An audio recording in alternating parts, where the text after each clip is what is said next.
Al igual que su padre, María Scherer, se reunió con el Mayo Zambada. Esto lo publicaron el día de ayer en Proceso. Ya sería con ella, pues 3 periodistas que lograron acceder a este personaje. Esto ocurrió el año pasado, casi unos meses antes de que ocurriera lo que todos sabemos y que el Mayo esté ahora en Estados Unidos. Lo publicó en la revista una pequeña crónica de lo que ocurrió, y al igual que con su padre, quedó con él de volverse a reunir para una entrevista pues más en forma, más larga, y pues al final no ocurrió, por lo que sabemos, por la detención. El día de ayer publicó esta entrevista, y de hecho puso una fotografía donde aparece él con el Mayo, una fotografía de un cuadro que le regalaron, donde está la imagen de esta foto emblemática de esta reunión con el Mayo, de su papá con el Mayo. Es muy, muy interesante, como prueba de que estuvo allá, obviamente, esa fotografía. Dice María Scherer: en las primeras semanas de diciembre de 2023, Jorge Carrasco, director de Proceso, me llamó. Tenía algo para mí. Le pedí que lo enviara a mi casa, pero se negó. Necesito que vengas a recogerlo. Tengo que dártelo en la mano. Fui a verlo al día siguiente. Me recibió en la sala de juntas. No había nada para mí. Me extendió uno de los libros de mi papá. Era un ejemplar de El Poder, Historias de Familia. El contacto del Mayo, que 15 años atrás había llevado a mi padre a la guarida del Capo, estaba de vuelta. A través de él, Zambada me pedía que le dedicara el libro. Me quedé helada. ¿Qué le escribo? Jorge Carrasco hizo un gesto que no supe descifrar. Te dejo sola para que lo pienses. Titubeante, tomé la pluma y escribí algo más o menos así: para Ismael Zambada, en memoria de su encuentro con mi padre, un hito del periodismo mexicano, María. A partir de ese intercambio, se abría la posibilidad de que, como mi padre, yo fuera a conocer a Zambada. Desde ese momento comencé a anotar en una libreta las preguntas que se me ocurrían al vuelo y otras tantas que surgieron después de leer montones de notas periodísticas y reportajes sobre el personaje. Se suponía que Zambada y Julio Scherer se encontrarían por segunda vez para hacer una entrevista en forma. Busqué las preguntas que le habría hecho mi padre. Me entusiasmaba concluir su trabajo. En automático supe que si el Mayo quería verme, no era por mis méritos periodísticos. Quería conocerme porque soy hija de quien soy. Con toda franqueza, no me importó lo más mínimo. Ser hija de Julio Scherer me ha abierto y me ha cerrado puertas, lo mismo que al resto de mi familia. Con esa naturalidad he abrazado las oportunidades que me han ofrecido y también las que me han negado. Lo mismo que mi padre, jamás pensé que si se concretaba el encuentro, corría un riesgo mayor. Como periodista de la Ciudad de México me sé privilegiada, protegida, además por el aura de mi apellido. Como reportera cubrí contados asuntos de narcotráfico. Alguna vez fui a Guadalajara a hacer un reportaje sobre bienes incautados al Chapo Guzmán, casas y negocios sobre todo. Fui a Sinaloa y escribí sobre la podredumbre del campo, vastas zonas de cultivo que se abandonan por cosechar droga. De eso hace mucho tiempo. No se había normalizado la violencia, no había estallado la aberrante guerra contra el narco, las notas sobre muertos y desaparecidos no eran cosa de todos los días. Eso fue antes de los abrazos no balazos, antes de que la primera mexicana ganara la presidencia, pese a que en el gobierno anterior corrió la sangre de manera brutal, incluso en estados que antes eran, si no apacibles, bastante quietos. Al PAN, la guerra contra las drogas le costó la presidencia de la República. La negligencia obligó al PRI a entregar la banda. A Morena, la desidia de su no estrategia no le cobró nada. La militarización se celebró como si no fuera el batallón que queda en la última trinchera. Todavía fingimos que esta guerra no está perdida. Qué fuerte frase, ¿eh? Todavía fingimos que esta guerra no está perdida. No sabía si volvería de este viaje y sería capaz de comprender mejor la violencia que se extiende y recrudece por México. pero sí entendería mejor quién es y cómo piensa uno de los protagonistas, Ismael Zambada. Sobre todo, quería interpretar la extraña relación entre Julio Scherer y el Mayo. Sabía qué le dio Zambada a mi padre, me faltaba la otra parte de la historia. 3 o 4 veces por semana, los domingos, sin falta, iba a visitar a mi papá. Otras tantas días de suerte nos topábamos en Proceso. Aquella tarde de febrero de 2010, lo acompañaban algunas de mis hermanas en la biblioteca de su departamento, llena de recuerdos de mi madre, con una amplia y luminosa vista al Parque de la Bola. Comimos juntos y en la sobremesa mi papá soltó la bomba. Había recibido un misterioso mensaje en la redacción de la revista. Ismael Zambada quería verlo para conversar. Mi papá pidió una semana para meditarlo. Hicieron falta solo un par de días para que se resolviera. Se encontraría con el intermediario en un sitio específico, el día y a la hora convenidos por ambos. Luego se internaría en algún paraje serrano para entrevistarlo. ¿En serio?, le preguntaron. Sí, era en serio. No sabía a dónde iría, cuándo regresaría y no nos podía decir quién lo conduciría. Pero no se preocupen, voy a estar bien, dijo. Sabíamos que era inútil pedirle a mi papá que no se arriesgara. Nadie se hubiera atrevido. Además, no hubiera sido justo regatearle una oportunidad así en ese momento de su vida, rebasados los 80 años. Se fue. Durante los siguientes días mis hermanos y yo lo esperamos con angustia. Nos llamábamos unos a otros. ¿Sabes algo? Nada. Mi padre regresó días más tarde exultante. Nos platicó algunos pormenores de aquella insólita conversación y se encerró varios días a escribir desasosegado. Durmió poco, pero estaba lleno de energía. El 4 de abril de 2010 publicó la memorable crónica con el mayor narcotraficante de México. La edición de Proceso se agotaba conforme se reimprimían y exhibían ejemplares en los anaqueles. Transcurrieron las semanas, mis notas comenzaron a hacerse viejas. Llegó 2024 y Carrasco y yo no teníamos noticias. Pensé que el asunto se había cebado. Entre el instante en el que apareció el contacto y mi padre voló rumbo al norte, pasaron solo unos días. En mi caso, el tiempo corrió hasta que incluso dejé de pensar en el Mayo. A principios de julio se apareció de nuevo el intermediario en Proceso. El señor agradecía la dedicatoria del libro y me esperaba para conversar. Propusimos una fecha muy próxima que aceptaron sin contratiempos. Recuperé mis notas y recobré la emoción. Además de las preguntas de la entrevista, me hice otras tantas a mí misma. ¿Por qué querría verme Zambada? ¿Por qué había pospuesto meses el encuentro? ¿Qué quería de mí? ¿Qué quería yo de él? Salgo hacia el aeropuerto de la Ciudad de México un domingo muy temprano. Pese a que es verano, hace frío. Llevo una chamarra gruesa encima de un suéter cerrado, abajo una playera ligera, jeans y unas botas de senderismo que me parecen apropiadas, no sé por qué. Tal vez porque ignoro qué suelo voy a pisar, literal y metafóricamente. Con el contacto platicamos sin parar durante la espera y el vuelo. Al aterrizar, nos espera una persona en la zona de llegadas, alto, fornido y hosco. Nos indica que lo sigamos. También está el intermediario, el mismo que encaminó a mi padre, con quien fue y vino entero. Tengo la certeza de que también volveré intacta. Abordamos un automóvil que nos conduce a un centro comercial.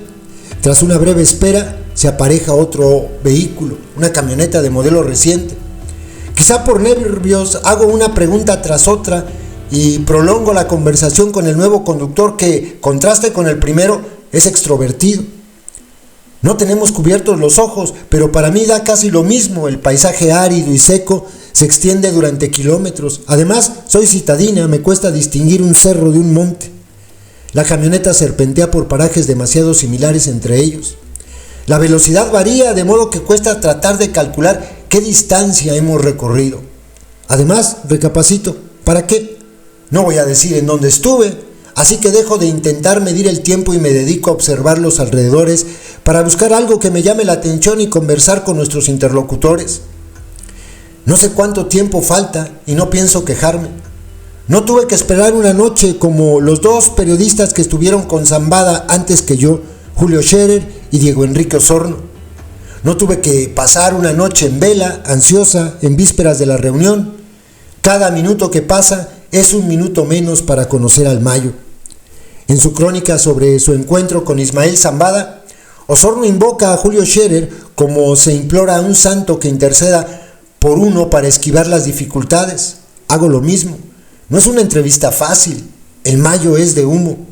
3 veces han estado las Fuerzas Armadas cerca de capturarlo. 3 veces ha escapado. Ha vivido oculto al margen de la ley, pero con el peligro soplándole el cuello. Los narcotraficantes como él despiertan el morbo, pero la paz no es posible sin su concurso. No es a punta de cañón como se les va a someter. Los periodistas estamos obligados a saber, a informar sobre ellos. Osorno sostiene que el periodismo es personal. Esta historia lo es para mí. Julio Scherer García fue un hombre que impactaba a las personas, para bien o para mal. Sabía penetrar en lo hondo. Estaba segura de que había dejado una profunda impresión en Zambada. Pronto sabría que no me equivoqué. El chofer suelta el acelerador. Los caminos más estrechos obligan a bajar la velocidad. Se siente que nos acercamos. Repaso algunas de las preguntas anotadas en mi libreta en desorden. ¿Es vida su vida? Como uno de los grandes generadores de violencia en el país, ¿de qué maneras puede ayudar a devolver la paz? Tacho algunas cosas, reescribo. Sinaloa era arquetipo de la Pax Narca. ¿Cómo mantuvo esa paz relativa simulada? ¿Odia más a sus rivales que a la autoridad? ¿Piensa alguna vez en las víctimas del narcotráfico y de la sanguinaria política antidrogas que inició Calderón y que continúa regando muertos y desaparecidos hasta hoy? En este país que compartimos, que también es el suyo, casi 1 centenar de personas son asesinadas cada día y más de 20 desaparecen sin dejar rastro. Pienso en los vuelcos que da la vida. Genaro García Luna, el superpolicía preso en Estados Unidos desde 2019 por colaborar con el narco, estalló cuando supo de la entrevista de mi padre con el Mayo. En un desplante dijo que iba a interrogarlo. No habría obtenido nada. En su momento mi padre decidió que al relato de los pormenores de su viaje no lo acompañarían pistas sobre la guarida del poderoso capo. Evitaría los datos que pudieran convertirme en un delator, dijo. Con el mismo criterio escribo yo, sin saber que mi determinación sería irrelevante. Con las piernas a punto de entumecerse, por fin llegamos. Me desabrocho el cinturón de seguridad, agradezco al conductor y estoy por tomar mis cosas cuando nos ordena que dejemos las mochilas en el vehículo. Lo mismo que los teléfonos, plumas y libretas. La instrucción me inquieta. Paramos frente a una reja. El sol nos pega de frente. Mientras estacionamos, veo a Ismael Zambada en el último de los escalones de un zaguán. Me sorprende su delgadez. La fotografía más reciente de él, esa, era la que se tomó junto a mi padre, que muestra a un hombre corpulento y provocador. Él escribió a un tipo recio que sobrepasaba el 1,80 de estatura, con un cuerpo como una fortaleza. Claro que han pasado más de 14 años, ahora tiene 74. Ismael Zambada viste pantalón y zapatos deportivos y una playera polo marca Boss. Nos saludamos de mano, el Mayo nos encamina, su andar es lento y cuidadoso, arrastra un poco la pierna, nos sentamos en la antecomedor en un espacio semiabierto. Hay otras personas, pero no nos las presenta. Nos sentamos a la mesa, yo en la cabecera, el Mayo a mi derecha. Las cocineras nos ofrecen un desayuno copioso. Hay café, jugos, fruta, machaca, requesón, frijoles, salsa, tortillas hechas a mano y algunas cosas más. Zambada está de buen humor, suelto. Nos habla sobre sus padres, su infancia al lado de sus hermanos, la vida en el monte. Le pregunto por su salud. Acabo de leer que la DEA y otras agencias norteamericanas reportaron que está muy enfermo, diabético y con cáncer. ¿Usted cómo me ve? Muy flaco, pero bien. ¿Qué le pasó en la pierna? ¿Quiere ver? Ismael Zambada se levanta el pantalón por encima de la rodilla derecha. La atraviesa una cicatriz gruesa, más clara que su piel. Lo han operado. Se ha roto el fémur 2 veces y se ha sometido a un proceso de rehabilitación. Iba bien hasta finales de enero. ¿Qué pasó? Perdí el equilibrio, me caí y a empezar otra vez con la terapia. Apenas estuvo aquí el doctor. Se acomoda el pantalón y cambia de tema abruptamente. No sé por qué me asombra que no sea mal hablado como suelen ser los norteños, o no lo es frente a mí y otras mujeres. Su padre enuncia mientras se golpea fuerte y repetidamente el pecho a la altura del corazón con el puño apretado, como quien quiere mostrar más que un gran aprecio, un lazo incluso. Cuénteme, ¿de qué hablaron? Hablamos mucho de la vida, eso lo sé, pero ¿qué le dijo? Me dijo cosas sobre la familia. Le voy a mostrar algo. Terminamos de comer sin prisa, intercambiamos anécdotas sin importancia. Cuenta que duerme poco, se levanta a las 4 de la madrugada para pasear por el monte. Más tarde el calor lo hace imposible. Satisfechos salimos detrás de Zambada. Desorientada, sigo a los demás a través de un rancho de árboles frutales. Al frente hay una casa pequeña de una sola planta. Su dueño abre la puerta y hace un ademán para que nos adelantemos. Entramos a un recibidor. A la derecha destacan 2 fotografías en blanco y negro. Son sus padres. De frente a la izquierda cuelga la pintura de un hombre. Mi compadre no es el Chapo, señala. Abajo enmarcada una frase de Mahatma Gandhi sobre el pacifismo que no retengo y el Salmo 91 que se refiere a la confianza en el cuidado de Dios. Enseguida me estremece lo que veo. Sobre un caballete de madera clara, una pintura colorida de trazos gruesos representa a Zambada y a mi padre. La mano del primero sobre el hombro de él. Estoy turbada, no sé qué decir. Alcanzo a preguntar, ¿quién la hizo? Me la regaló un amigo. ¿Por qué tiene aquí a Gandhi? Balbuceo. Porque soy pacifista. ¿Usted? Lo soy. Yo solo me protejo. La paz no se dice, la paz se hace, le contestó Zambada a Osorno en su encuentro. En estos tiempos no se dice, mucho menos se hace. Pasamos a una sala sencilla de sillones altos. Si me recargo hacia atrás, mis pies apenas tocan la alfombra. Zambada y yo ocupamos el sillón más grande de 3 plazas. Miro un cuadro mucho mejor logrado, también del Mayo. Lleva la misma ropa que en la famosa fotografía, camiseta polo café, pantalón de mezclilla y gorra negra, pero en esta posa solo. Mi padre no aparece. ¿Y esa? Le pregunto. Esa la pintó Vicente, el Vicentillo, su hijo. Las siguientes 2 horas hago todas las preguntas que llevo preparadas, más otras que me salen al vuelo. Ismael Zambada esquiva la mayoría de ellas. Otras las responde con monosílabos. Es inútil insistir. Él habla o calla conforme quiere. Cuenta de su colección de sombreros, los mejores de ellos adquiridos en distintas ciudades de Texas. Manda pedir uno blanco, alto, se lo cala y se lo quita en el acto. Don Julio me dijo que estaba mejor con la gorra. Sí, lo contó en su crónica, le digo. Quizás su cuerpo y su cabeza ahora son más pequeños para ese fabuloso sombrero, pero una década atrás le hubiera quedado bien. A mi padre apenas le mencionó a Vicente Zambada Niebla, su hijo y supuesto heredero del cártel, quien testificó en el juicio por narcotráfico contra Joaquín El Chapo Guzmán y se presume se convirtió en testigo protegido. Desde 2021 no se encuentra bajo custodia del Departamento de Prisiones de Estados Unidos. Zambada no quería hacer ninguna declaración que pudiera afectarle al Vicentillo en el juicio. Lo extraño todos los días, como miles de familias extrañan a sus hijos muertos y desaparecidos. Le digo, conozco ese dolor, contesta. El Mayo habla de sus ranchos sin grandilocuencia. Si uno no supiera nada de él, pensaría que es un agricultor y un ganadero adinerado. El fentanilo, eso sí no. Aquí no van a encontrar una sola tiendita que sea mía. El fentanilo es muy peligroso. ¿Y las tiendas de Culiacán? ¿Y los laboratorios que se han desmantelado en varias zonas de Sinaloa? ¿No son mías? ¿De quién son? Le digo que no son mías. Zambada se encoge de hombros y cambia de tema. Describe el ganado que pasta en sus tierras, sus cultivos en las incontables hectáreas que le pertenecen. Si volvemos al tema del narco, suena como algo ajeno a él. En algún momento ofrece un mezcal de Durango, sin interrumpir la conversación. Vierte el alcohol en 3 vasitos de una botella de vidrio, sin etiqueta. ¿Qué piensa de la estrategia de abrazos no balazos de López Obrador? ¿Es mejor estrategia que la de Calderón? ¿Tiene razón el presidente? ¿Los balazos son peligrosos? ¿Qué tan enredado está el gobierno con el narco? ¿Qué tan firme es la relación entre ambos? Conozco a gente metida en todos lados, en la policía municipal, en la estatal, en la federal.